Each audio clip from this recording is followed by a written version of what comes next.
আমরা কমিশনের অনুমোদন সাপেক্ষে আজকে এখানে এসেছি। আমাদের অভিযোগের বিষয় ছিল গাংনী সরকারি মহিলা ডিগ্রি কলেজের অধ্যক্ষ যিনি আছেন উনি আপনার জন্মসনদ এবং সার্টিফিকেট জালিয়াতি করে অধ্যক্ষ পদে আছেন এবং সরকারি যে অর্থ যেগুলো আছে সেগুলো উনি আত্মসাৎ করেছেন এই মর্মে একটা অভিযোগ ছিল। আমরা অভিযানে এসেছি, কিন্তু দুঃখের বিষয় প্রিন্সিপাল আজকে নাই, উনি ছুটিতে আছেন। তো আমরা ওনার যতগুলো রেকর্ডপত্র দরকার আমাদের পর্যালোচনা করা দরকার, ওনার সার্টিফিকেট জন্মসনদ এগুলো আমরা চেয়েছি।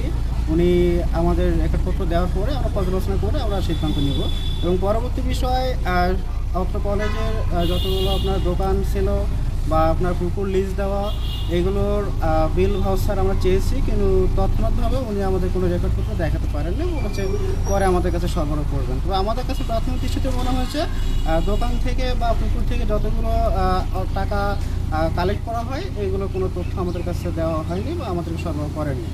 তো প্রাথমিক দৃষ্টিতে আমরা রেকর্ডপত্রগুলো চেয়েছি এবং ওগুলো পর্যালোচনার সাপেক্ষে আমরা কমিশন বরাবর রিপোর্ট দাখিল করব।